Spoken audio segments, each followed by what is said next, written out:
ಸ್ನೇಹಿತರೆ ನಮಸ್ಕಾರ. ನಾನು ಶ್ರೀಪತಿ ಹೆಗಡೆ ಹಕ್ಕಳಡಿ.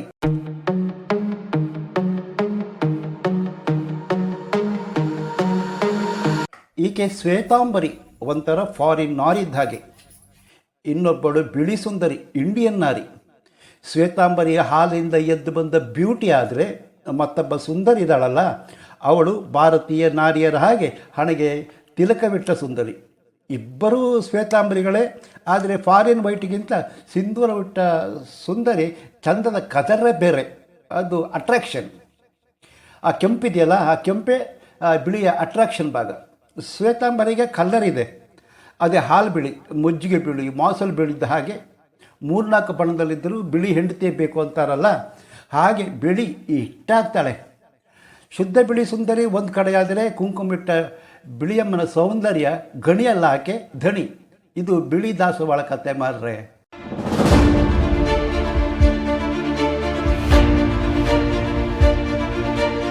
ಶುದ್ಧ ಬಿಳಿ ದಾಸವಾಳ ಹೈಬಿಸ್ಕಸ್ ಹೂವು ಶುದ್ಧತೆ, ಮುಗ್ಧತೆ ಮತ್ತು ಅನುಗ್ರಹದ ಸಂಕೇತ. ನಯವಾದ ದಳ, ಬಿಳಿ ಬಣ್ಣ, ಆಧ್ಯಾತ್ಮಿಕತೆ, ಪ್ರಶಾಂತತೆ, ಶಾಂತಿಯ ಪರಿಕಲ್ಪನೆ. ಆ ಯುದ್ಧ ಗಿದ್ದ ಎಲ್ಲ ನಡಿಬೇಕಿದ್ದರೆ ಸೋತವರು ಇನ್ನು ಕೈಲಾಗೋದಿಲ್ಲ ಅಂತ ಬಿಳಿ ಬಣ್ಣದ ಜಂಡ ಹಿಡಿತಾರೆ ಹೊರತು ರೈಲು ನಿಲ್ಲಿಸೋ ಕೆಂಪು ಬಣ್ಣದ ಜಂಡ ಅಲ್ವಲ್ಲ. ಹಾಗಾಗಿ ಇದು ಶರಣಾಗತಿಯ ಹಾಗೂ ಶಾಂತಿಯ ಸಂಕೇತವೂ ಹೌದು. ಅದು ಹಿಂದೂ ಸಂಪ್ರದಾಯದಲ್ಲಂತೂ ಬಿಳಿ ದಾಸವಾಳ ಹೂವಿದೆಯಲ್ಲ, ಅದು ಸಾಂಪ್ರದಾಯಿಕಕ್ಕೆ ಆರಾಧನಾ ಮಹತ್ವ. ಬಿಳಿ ದಾಸವಾಳ ದೇವಳಿಗೆ ಅರ್ಪಣೆಯೂ ಮಾಡ್ತಾರೆ. ಸೌಂದರ್ಯ ಮತ್ತು ಸ್ತ್ರೀತತ್ವದ ಸಂಕೇತ ಬಿಳಿ ದಾಸವಾಳ ಹೂವು ಪ್ರಖ್ಯಾತ. ಇದಿಷ್ಟು ಬಾಹ್ಯ ಸೌಂದರ್ಯದ ಗುಟ್ಟಾದರೆ, ಬಿಳಿ ದಾಸವಾಳ ಔಷಧಿಯ ಕಣಜ. ಆಯುರ್ವೇದದಲ್ಲಿ ಬಿಳಿ ದಾಸವಾಳಕ್ಕೆ ವಿಶೇಷ ಸ್ಥಾನಮಾನ. ಕೂದಲು ದಟ್ಟವಾಗೋದಕ್ಕೆ, ತ್ವಚೆ ಇದೆಯಲ್ಲ ಆ ಫಳಫಳ ಹೊಳೆಯೋದಕ್ಕೆ ಮದ್ದು ಉಪಯೋಗದಲ್ಲಿ ಉಪಯೋಗಿಸಿದರೆ ಬಿಳಿ ದಾಸವಾಳ ಶುದ್ಧತೆ, ಆಧ್ಯಾತ್ಮಿಕತೆ, ಸೌಂದರ್ಯ ಹಾಗೂ ಆರೋಗ್ಯದ ಗುಟ್ಟು. ಹಿಂದೆಲ್ಲ ಚರ್ಮದ ಕಾಂತಿ ವೃದ್ಧಿಸೋದಕ್ಕೆ ಯಾವುದು ಕ್ರೀಮ್ ಇರಲಿಲ್ಲಲ್ಲ, ಇವಾಗ ಅಡ್ವರ್ಟೈಸ್ ಬರ್ತದೆ ನೋಡಿ, ಹಾಗಂಥ ಕ್ರೀಮ್ಗಳೆಲ್ಲ. ನೀವು ಈ ಬಿಳಿ ದಾಸವಾಳವನ್ನು ಆಯಿಲ್ ರೂಪದಲ್ಲೋ ಪೇಸ್ಟ್ ರೂಪದಲ್ಲೋ ಮಾಡಿ ಹಚ್ಚಿದರೆ ಇದೇ ನಿಮ್ಮ ಚರ್ಮದ ಗುಟ್ಟು. ಹಿಂದೆ ಬಳಸ್ತಾ ಇದ್ದಿದ್ದು ಇದನ್ನೇ. ಬಿಳಿ ದಾಸವಾಳ ಏನೆಲ್ಲ ಉಪಯೋಗ ಅಂದರೆ, ಈಗಿನ ಯಂಗ್ ಜನ್ರೇಷನ್ ಮಹಿಳೆಯರೆಲ್ಲ ಹಲವು ಸಮಸ್ಯೆಗಳನ್ನು ಎದುರಿಸ್ತಾ ಇದ್ದಾರೆ.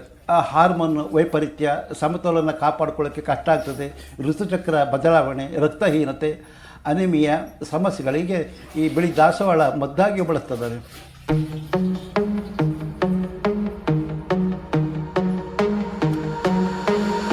ಯೂಟ್ರೋನಿಕ್ ಟಾನಿಕ್ ದಾಸವಾಳ ಹೂವು ಕಚಕಚ ಅಗಿದು ತಿಂದರೆ ಹಾರ್ಮೋನ್ ಸಮತೋಲನವೂ ಹೌದು. ದಾಸವಾಳ ಹೂವು ಮಹಿಳೆಯರಿಗೆ ಬಹುಮುಖ ಉಪಯೋಗಿ. ಶುದ್ಧ ಬಿಳಿ ಬಣ್ಣ ಸಾಮಾನ್ಯ. ಹಿಬಿಸ್ಕಸ್ ಹೂವು ಕೆಂಪು, ಹಳದಿ, ನೇರಳೆ ಬಣ್ಣಗಳಲ್ಲಿದ್ದರು. ಬಿಳಿ ಹಿಬಿಸ್ಕಸ್ ಹೋಮ ಪೂಜೆಯಲ್ಲಿ ಅರ್ಪಿಸುವ ಹೂವಾದರೂ ಕೃಷ್ಣ, ಗಣೇಶ ದೇವರಿಗೆ ಅತ್ಯಂತ ಪ್ರೀತಿ. ಹಾಗೆ ಶಕ್ತಿ ಪೂಜೆಯಲ್ಲಿ ಸಹಿತ ಈ ಬಿಳಿ ದಾಸವಾಳ ಹೂವನ್ನು ಬಳಸ್ತಾರೆ.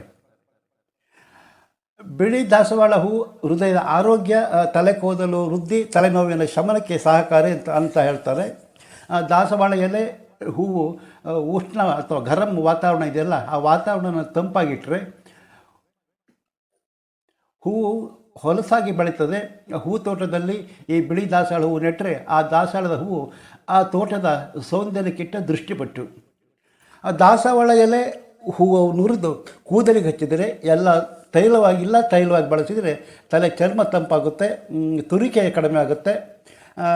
ಕೂದಲು ಸಂಪಾಗಿ ಬೆಳೆಯೋದಷ್ಟೇ ಅಲ್ಲ, ಕೂದಲು ಮೃದುವಾಗುತ್ತೆ. ಶಾಂಪೂ ಸೋಪ್ ಇಲ್ಲದ ಕಾಲದಲ್ಲಿ ಕೂದಲನ್ನು ರಕ್ಷಿಸಿಕೊಳ್ಳಲು ಭಾರತೀಯ ನಾರಿಯರು ಬಳಸಿದ್ದು ಇದೇ ದಾಸವಾಳ ಹೂವು ಹಾಗೂ ಎಲೆ.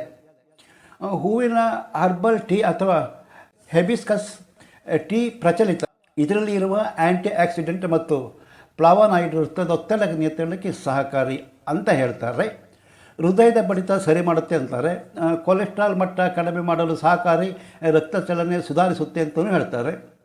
ಇದು ಹಿಂದೆ ಗ್ರಾಮೀಣ ಭಾಗದಲ್ಲಿ ದಾಸವಾಳವನ್ನು ಪೂಜೆಗೆ ಹಾಗೆ ಔಷಧಿ ರೂಪವಾಗಿ ಬಳಸಲಿಕ್ಕೋಸ್ಕರನೇ ನೆಡ್ತಾ ಇದ್ದರು.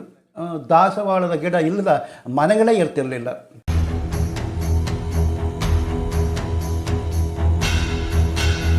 ಒಣ ಹೂವು ಕೆಂಪು ಅಥವಾ ಹಳದಿ ಆದರೂ ಆಗ್ಬೋದು, ಕುದಿಸಿ ಟೀ ರೂಪದಲ್ಲಿ ಕುಡಿಬೋದು.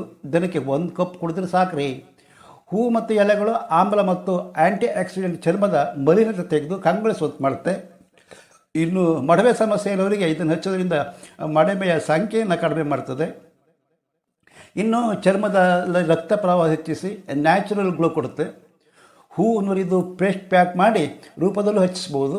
ಹಾಲು, ಅಲೋವೆರಾ ಅಥವಾ ಹುಣಸೆ ಚೂರು ಸೇರಿಸಿ ಹಚ್ಚಿದರೆ ಉತ್ತಮ ಫಲಿತಾಂಶ ಸಿಗುತ್ತೆ ಅಂತಾರೆ ಅದನ್ನು ಬಳಸಿದವರು. ಬಿಳಿ ದಾಸವಾಳ ಹೂವು ಅಥವಾ ಎಲೆ ಪೇಸ್ಟ್ ತಲೆಗೆ ಹಚ್ಚಿದರೆ ಅಥವಾ ತೈಲ ರೂಪದಲ್ಲಿ ಹಚ್ಚಿದರೆ ತಲೆ ತಂಪಾಗ್ತದೆ, ಒತ್ತಡ ಕಡಿಮೆ ಆಗ್ತದೆ, BP ಕಡಿಮೆ ಆಗ್ತದೆ.